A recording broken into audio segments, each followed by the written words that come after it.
and, men who want to help empower other men and really helping people rise up to the best version of themselves.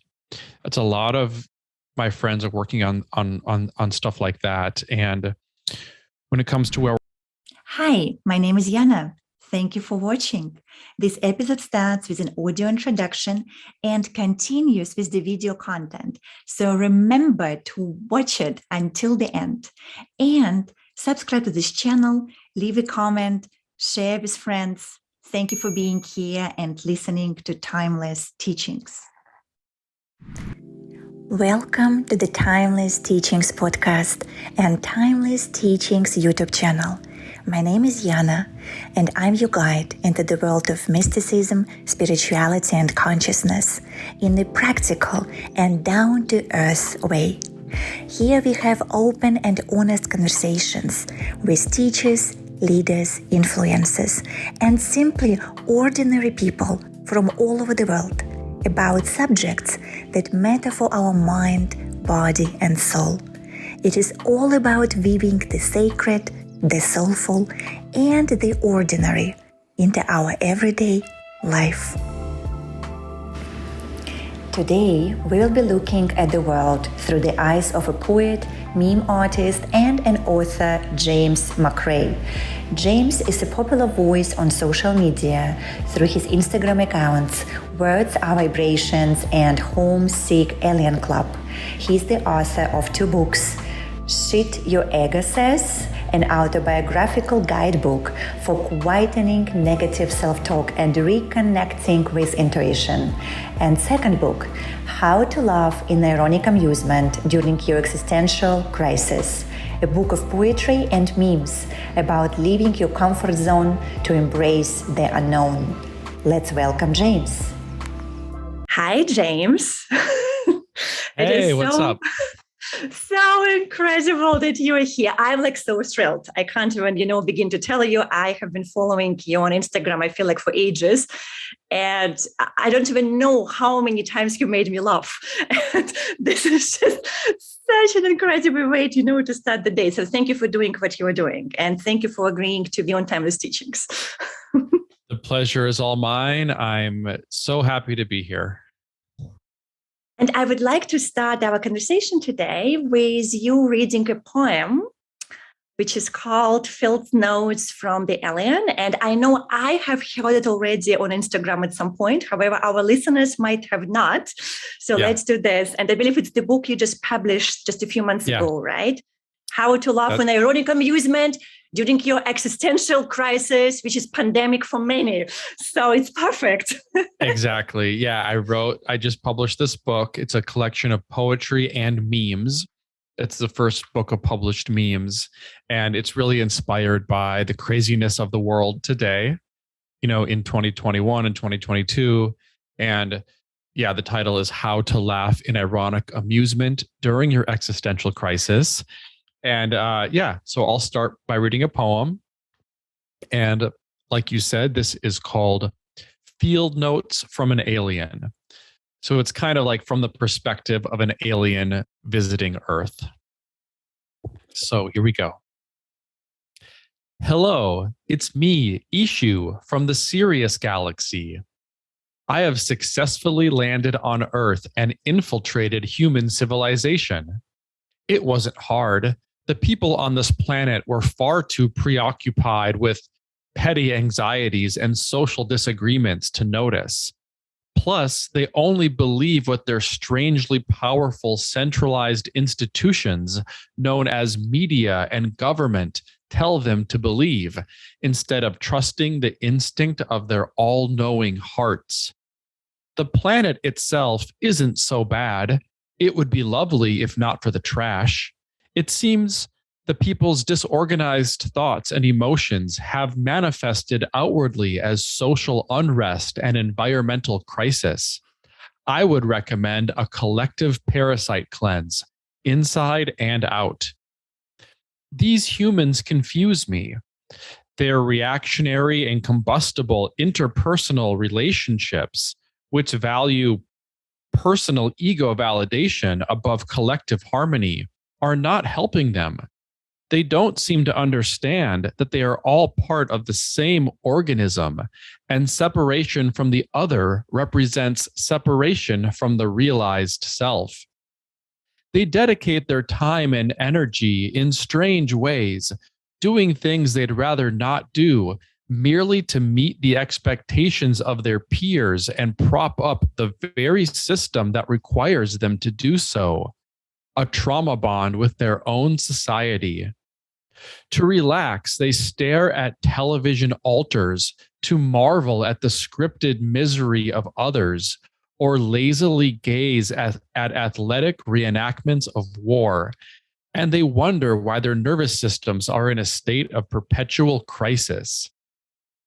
It seems they take their superficial masks more seriously than they take their souls. They love to categorize themselves inside tiny boxes: gender, race, religion, sexuality, then fight to defend the box. I imagine their spirits must feel quite claustrophobic. They chase after the illusion of desire, yet don't appreciate what they have. It's almost like an addiction to the feeling of emptiness, a belief that they are not complete without the acquisition of an external validation that is never found. This appears exhausting. It's a miracle they haven't exterminated themselves, either by force or folly. To be honest, I'm surprised they're doing as well as they are. Despite the obvious flaws in their civilization, many have managed to look within to find a guiding light inside. They laugh and dance and make love and sing and pray in pursuit of ecstasy to heal their agony. This idea of sacred celebration, however, is still quite rare and hasn't yet gone viral in the species. I don't imagine I'll be staying here much longer. The food is pedestrian, and there's not much more to learn. Humans, it turns out, are rather predictable. The regular people will continue fighting over scraps of resources and ideology, while greedy vultures feast on the dead. At some point, we should consider direct intervention. They could certainly use our help, but not yet. They're not ready. I feel I have to do this because it is just so deep, profound, funny, and spot on with everything. And I know where you draw inspiration from. So I'm going to ask, where do you draw inspiration from?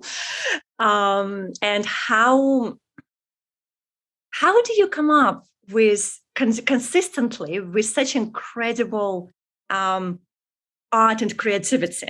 It is not easy to do that for most people. So you have been consistent with this. So how do you do that? Yeah, well, thank you. Where do I draw inspiration from? All over the world, especially from art and music and poetry. And I'm just always inspired by human creativity, and whether that could be music or, books and fashion, any kind of anything that pushes the envelope of creativity and art, I get really excited by. So I kind of aspire to do that with the work that I create. How can I go one step further? How can I make something new that feels exciting, that inspires me, that hopefully can inspire others? I think, like, what greater gift can we give the world than just to inspire each other by making cool stuff? I think that humans are inherently creative beings. I think creativity is just the spirit that lives through us. And it's kind of our purpose and calling. So I just love to explore creativity and just kind of tinker around with ideas and see what I can make. And I've been making things my whole life, whether I started writing poetry when I was like 14. and had a phase as a teenager where I was doing a lot of painting, and I went to art school, and I've published a couple books. So I've always been just making stuff. It's just like I don't feel good unless I'm making stuff. And I think, you mentioned like, how do I do it consistently on a regular basis? Yeah. Well, I think one of the ways I'm able to do that is I worked professionally in advertising for over 10 years. And first I worked as a graphic designer, and then I worked as a brand strategist, where I would come up with company names and messaging and marketing campaigns and all kinds of stuff. And when you're working for clients in an advertising setting, like you've got deadlines, like you've got like you can't sit around and wait for creativity because the client paid for the work and they're waiting for it, and you've got 4 clients who are all waiting for their work. So you kind of like, again, you don't have the luxury of waiting around for inspiration. You've got to like come up with something like that day or like that week, So that's kind of a muscle.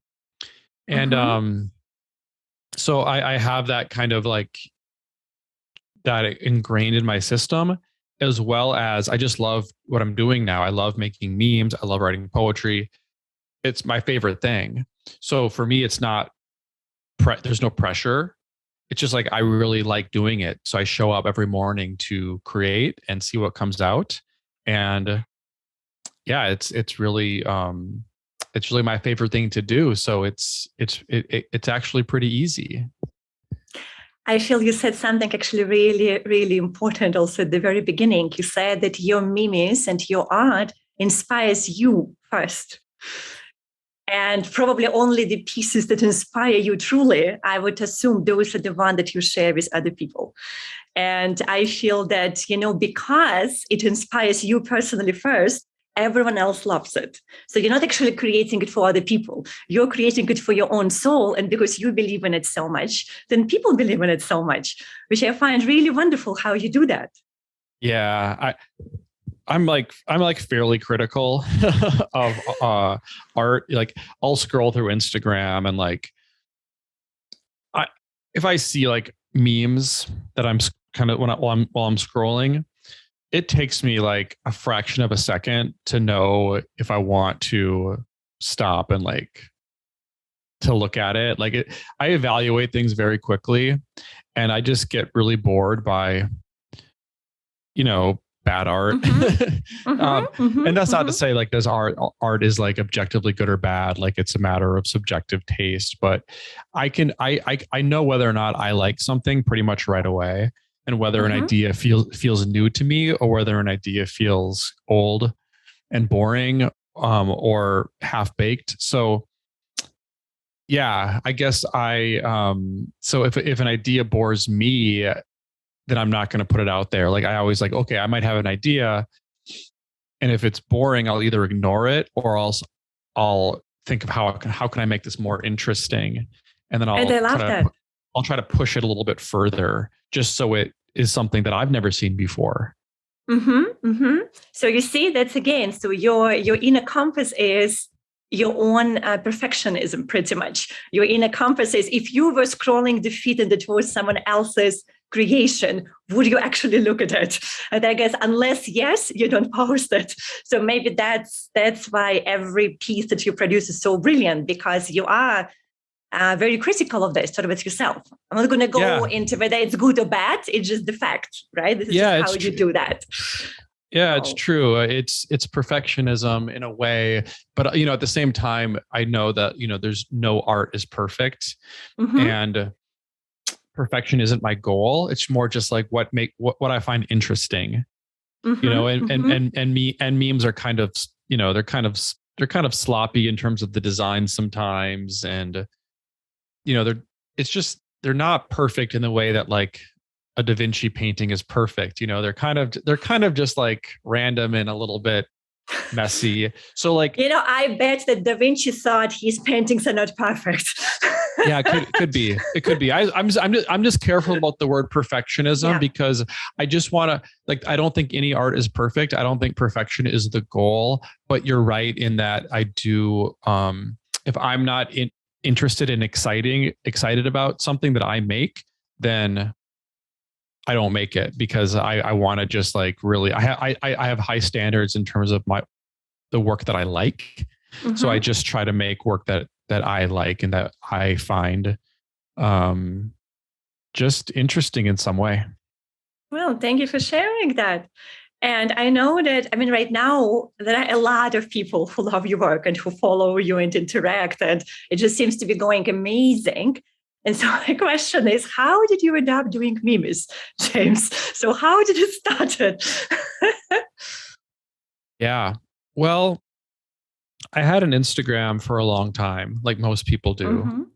And at first it was just personal pictures, like kind of how it was originally intended. And then I started to write and get work published, like in online and places. And then I started to work on my first book, which is called Shit Your Ego Says, which came out a few years ago. And while I was writing that book, I realized that I needed to grow my platform as an author. I needed to not just share pictures of myself, but I needed to grow an audience and share my work and share my writing and share my drawings, because in that book I had a lot of drawings in it, like almost like little cartoons with captions. They were almost like memes before I made memes. I was like drawing little sketches and then like having a funny caption. So they were kind of like this, they were kind of similar to memes, but they were more just like stick figure art, nothing too fancy. So then I started to publish, like I said, little pieces of writing to promote my book, little drawings. And I would start to use my Instagram more as a platform for sharing my art and my writing. So, but it wasn't memes. It was more just kind of straightforward, inspirational quotes that I had that I would create and stuff like that. And I maybe posted like a meme here and there, but it was very rare. I didn't make memes hardly at all. And what happened was I left New York City and moved to Los Angeles shortly before the pandemic started. Mm-hmm. So I'm living in Los Angeles, and then the whole world kind of goes crazy and turns upside down. Yeah. And at the time I was like working on like a self-help book about helping people with their careers. And suddenly the world was so crazy, and like people didn't even have jobs anymore. And like helping, like writing a book about like your career just didn't feel like the message the world needed, because there was just so many bigger problems that we were all dealing with and still are. So, and again, I said that I wrote poetry when I was like 14, and I wrote poetry like throughout my like teens and 20s. Mm-hmm. And then like I really stopped writing poetry because I was working in advertising and I was just working on my books, and I was just kind of like too busy to write poetry. And with the world the way that it was, I started writing poetry again because it was a way for me to make sense of what was going on, of the craziness of the world. Because you can write something that's like, you could write like a lecture on something and like with an opinion on something. And it's like the world was unraveling in such a way where I didn't have an opinion because everything was so crazy that it was just too much to make sense of.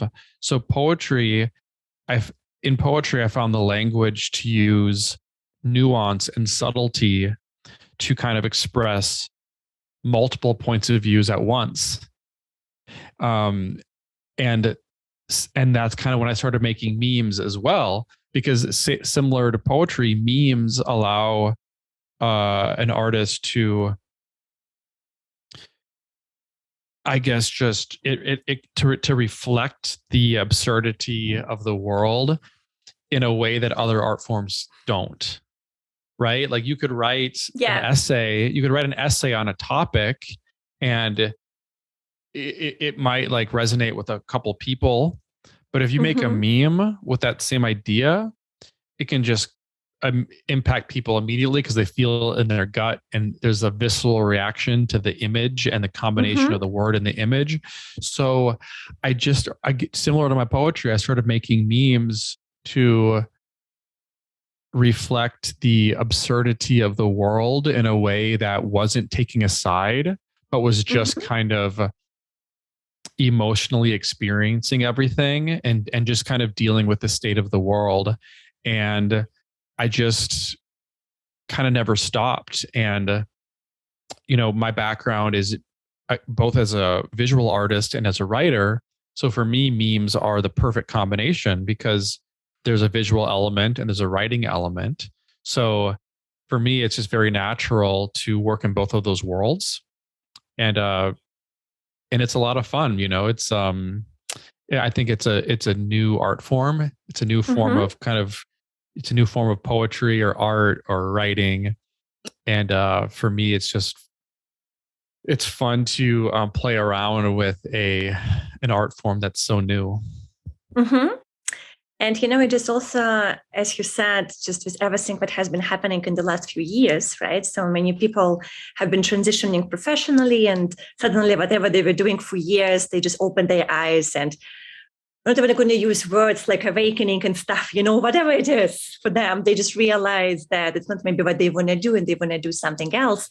And they went on this massive search, what it is that they really want to do. And I feel that you and your story, and for those who are listening to us now, to your story, it's a beautiful example how to find it. And if we just look pretty much at how you did it, you look at what you were good for years. So it's not something that you learned. You just you were doing it when you were a teenager, right? So, and what we say, usually our biggest gifts, they are from our teen years or from our childhood. And if we just figure out what it is, and then you find your own inspiration in that, and all other professional skills that you have, you just put everything together you have ever learned and created something that resonates with who you are, which is beautiful. Yeah, that's right. And that's, it takes there's a quote by the jazz musician Miles Davis where he said something. He said something like, "It takes a long time to sound like yourself." And this is such a good quote. And I love that, right? Because, like you said, I've been on this journey my whole life, and there's been lots of twists and turns and a lot of lessons along the way. And I didn't know that I was going to be making memes. I didn't expect that. I didn't plan for that. But you're right that like all of the creativity that I've done my whole life and all the different experiences that I've kind of gone through on my journey have kind of prepared me to make the art that I'm making now. So it's taken a long time, and there's been a lot of twists and turns and detours. But it's really about just following that inner guidance. Exactly. like no matter what. And then, you'll eventually reach where you need to go. And it's a beautiful message, like to those people who are here with us and like they're still on the road, right? They feel that they're still searching for what this is what is that special, unique sound that only they can create in the world. Then we can just say that keep going, stay true to yourself, and eventually you will get there. And I'm just curious how, right? Like, how did you stay committed to that? Because many people give up. And you didn't. And eventually you found what is that special sound that only you can create. So what helped you to stay committed? Yeah, well, it's, there's nothing else that I wanted to commit myself to. That's a good answer. Like I just wouldn't have been fulfilled doing anything else. Like I had a creative job in advertising. It was fairly creative, but I was working for other businesses and doing things that might help a business, which is good. but it didn't really help the world in any way. Or, if the business is, something I don't even believe in, then I'm contributing to something that I don't believe in. Right. And I don't want to be, the creative spirit is so valuable, and I didn't want to give it away to, to businesses and things like that. So I just knew I wouldn't be happy unless I continued to find a way to, write and make art, and it's just express myself in the way that I really wanted to. So I feel like I kind of made a commitment to be an artist when I was in high school. And I've always just kind of seen the little light at the end of the tunnel, even if it looks very dark, you just got to follow that little light. And like I said, that guiding light inside. And life is a journey. So you can't get frustrated because all your experiences prepare you for where you're going. Right. So it's easy to get frustrated when your life isn't exactly what you want, but you've got to trust that you're on a journey, and the journey is just as important as the destination. And you've really got to trust your purpose here in life. We all have a purpose, and when you know that purpose, you've got to trust in it and really dedicate yourself to it fully. And these are the words of wisdom from James. Very profound, I must say. Very deep and very, very relevant also to what is happening right now and the way people are heading, at least from what I see, what is happening around. And like when you look at your community, right, with all those people that you know and you stay in touch with, and maybe other artists, maybe people who have been following you, who you know well, just around in your community, with also all the changes that we went through in the last 2 years, like what do you feel? Where are we heading to? How do you see it? Like as a society? It's more people who are in your tribe and in your community. Yeah. I mean, we can't talk for the whole society, right? We don't know really, but we can a little bit talk about people we know and people who are in our tribe. Okay. So in my tribe, in my community, both online and in person, I have a lot of friends and followers who are part of the, you could call it the spiritual community.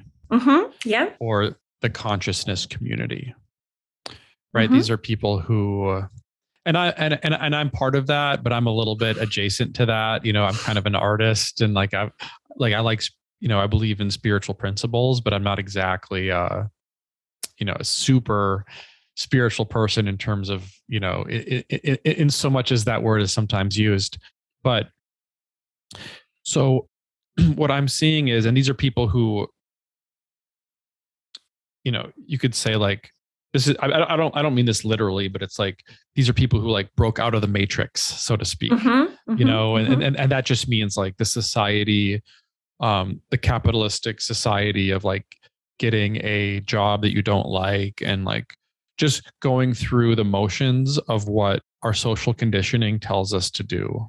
Right. So a lot of people that I'm seeing now are breaking out of that mindset and following their own purpose to help heal the world through their own gifts. And that could be art. It could be, I have a lot of friends who are coaches and healers, people who are working on building, sustainable communities, people that want to help empower, women who want to help empower other women, and men who want to help empower other men, and really helping people rise up to the best version of themselves. It's a lot of my friends are working on stuff like that. And when it comes to where we're all going, there's a general sense in my community that the old world, the old paradigm is kind of starting to fall apart. Mm-hmm. There's just the long running narrative of there's a lot of metaphors to call it, whether it's the patriarchy or late stage capitalism, or just kind of an outdated model of society, and it's starting to fall apart. And the question is, well, what's next? And if the society continues to kind of crumble in a way like we're kind of seeing now, like no one has faith in politics or media anymore. We've really lost faith in these institutions that are supposed to be leading us. So the question is, where are we going? And if people continue to be disenfranchised by the society as it's falling apart, where can they turn for hope, for guidance?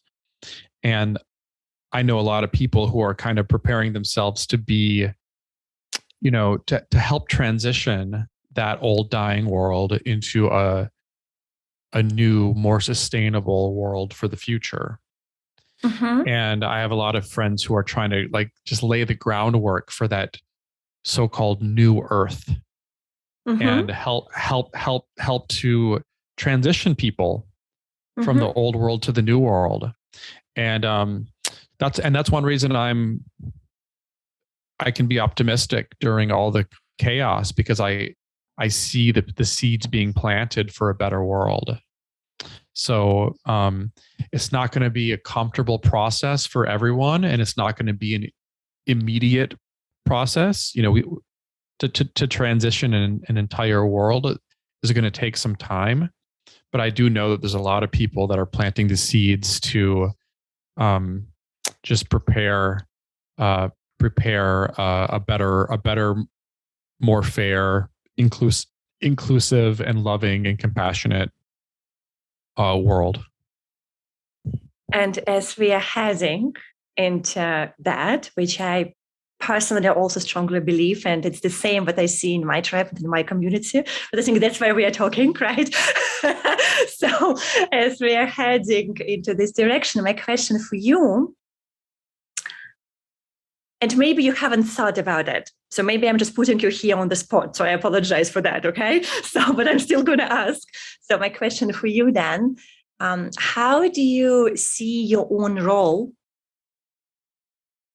in a way that resonates the most with your heart? Do you know already what it is, or is it something which is still unfolding for you? Well, it's unfolding, but it just goes back to making art, and I think that's a very important role. We have lived in a world for a long time that didn't value art and creativity unless it was from the top 1% of you're either like a famous artist and everyone adores you, or else you're not allowed to be creative because you need to get a job, and you can't waste your time making art when you need to advance in your career. So we haven't respected art and creativity enough as a society, and in the same way that we haven't respected being a parent or being a mother, being a caregiver. These are important jobs, very important jobs that we haven't really rewarded enough. So, and I think that, talking about building a new world, well, I don't have the skills to, at this point in my life, I don't have the skills to create a farm or yet. Yeah, right. Or, the type of community building that we might need to, make a better world. But I think what art does is it plants the seeds in the imagination that make that world possible. So, we need people to plan and to build and to execute. But before all that can happen, we need artists and dreamers to create the vision and plant seeds in consciousness to help prepare the groundwork. So that's kind of my role right at this point in the so-called New Earth, is to create art that plants seeds in consciousness to inspire a better world. I'm getting goosebumps as you said it. It is just so beautiful, James. And it is actually so true also, just looking at you and what you do. And it's pretty much, you are holding humanity and the world to its fullest potential, right? So it's like in what you do. And then whoever comes in maybe with more, let's say, practical set of skills, whatever that is, right? More on the ground, then they kind of sort of can anchor this in our like more physical reality, what we are creating. But I love how you're saying that it's about artists and dreamers to create that vision and honor it and inspire people to go there. This is actually really, really powerful. Yeah, art, it starts in the imagination. Everything starts in the imagination. Until you can imagine something and have that clear vision, you can't manifest it in physical form. So I think the artists are always I think of artists as being explorers of consciousness. We don't explore the oceans or the mountains. We're exploring consciousness to map out new worlds and new territory and new visions that we can then settle and make our home. For everyone, right? And then include everyone. And this is so true. And actually, I think if we look even like at the history of humanity, what happened, that's pretty much what artists and dreamers and musicians and poets, right, and writers and sculptors, all these people were doing exactly that. And as much as it's valid what science did, I mean, we're benefiting definitely internet, lighting, computers, right? I mean, of course, we're benefiting from the physical reality, but it's what you said. Someone had to dream about it first before even people science. Even start. Exactly. Even science, it comes first from the seed and the consciousness that it's possible, something like that. Yeah. So, Albert Einstein was a dreamer and a visionary. He wasn't a scientist in the sense that we know it. Like, he wasn't like in the lab doing experiments, and he wasn't even great at math. Like, he would dream up ideas and concepts through his own imagination, and then other people would work and help him create the math. Like, he had the concept for the theory of relativity. He had that in his imagination as just a thought experiment for years before the math was developed to prove it. So even science, and even someone like Albert Einstein, can change the world through their own visions and imagination, and then downstream that becomes, quantified science. But even that begins as a dream. And it's such a beautiful example also because with the Albert Einstein, at least from what I know, I mean, he dreamt literally of the periodic table, right? So even that, It was something which actually came to him literally in his dreaming. I mean, he had pieces here and there, but to see the whole thing together at once, that was a dream. And he just, I guess, was lucky that he woke up right after and was able to document it in great enough details to be able to kind of duplicate it or replicate it in the physical reality. But think just about that, right? So it still comes from the subconscious mind that he just tapped into as a scientist. So I want to smoke what he was smoking. Yes. Yes, I mean, that's another thing which I feel goes largely underestimated, because even if we look at music, let's say, I don't know, 70s, 80s, right? I mean, so a lot of great musicians had, what do we call it?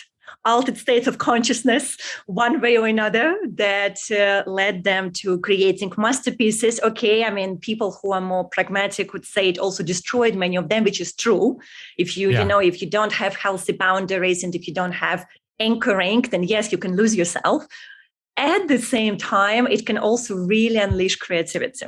And it's interesting that in our current society, well, California may be different, but and Amsterdam, right? But the rest of the world is not sort of very accepting of that kind of stimulations for your mind. So that's interesting. But yes, that's true. That's changing. People are being more open to, psychedelics as a form of healing, as a form of therapy. And it's being taken more seriously, in the therapeutic and medical worlds as a legitimate tool of healing. And that helps to have it being offered in a more safe and just contained setting for people that might benefit from it. Yes, well, conversation about psychedelic, it's like the entire conversation itself. There's just so much to it that we probably have to get into this like for the full hour next time. There's a lot of things around that. Yeah. Also, so not to confuse people, because it's important to understand all the angles of how it works and what is safe, what is not, and how you can do that. So that's, I definitely support it in the ways when it inspires creativity.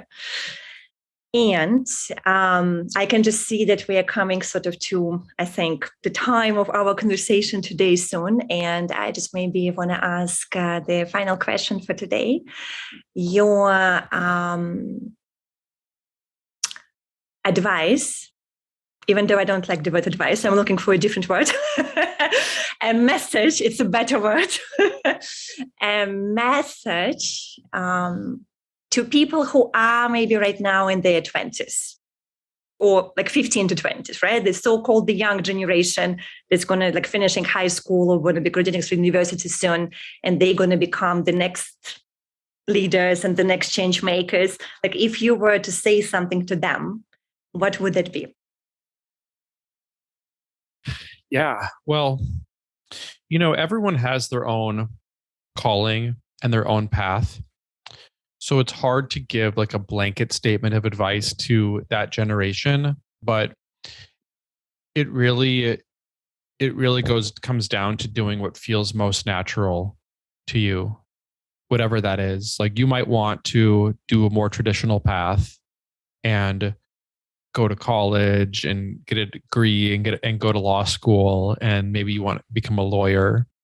That might be a fulfilling path, and we need those people. We need lawyers, unfortunately.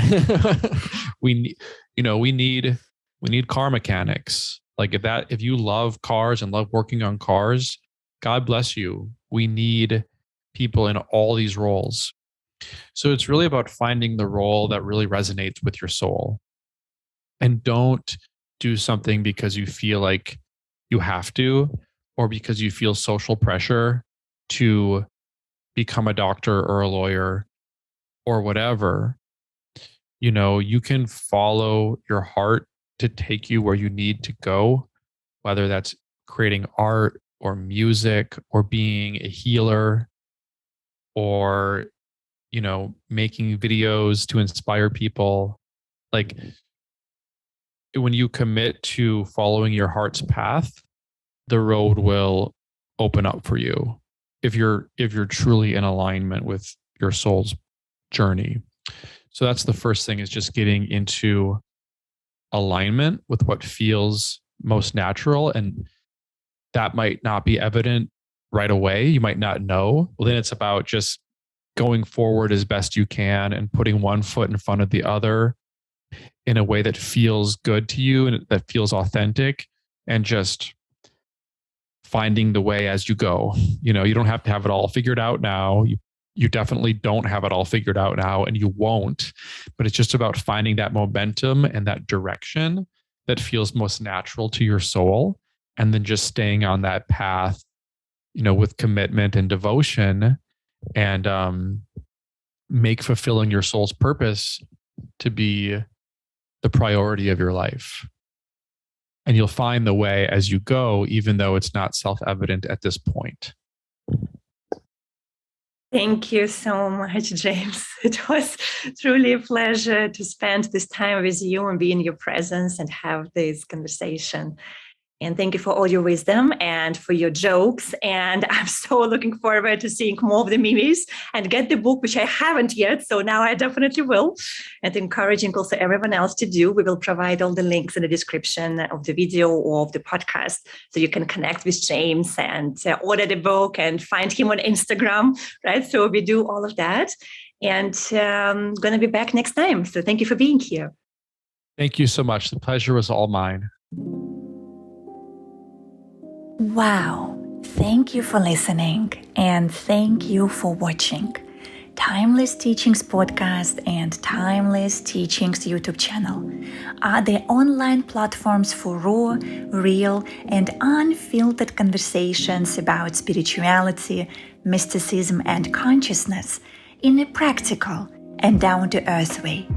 We invite guests from all over the world to show you the variety of systems, schools, tools, and life stories that give the promise of illumination or what is called liberation in all aspects of a human life. It is up to you to decide which path resonates with you the most at this moment of your life. Only you know what is right for you. Did you enjoy the interview? Feel free to share this episode with friends, subscribe to the podcast and YouTube channel, and follow us on social media. Stay wild and be humble. До встречи!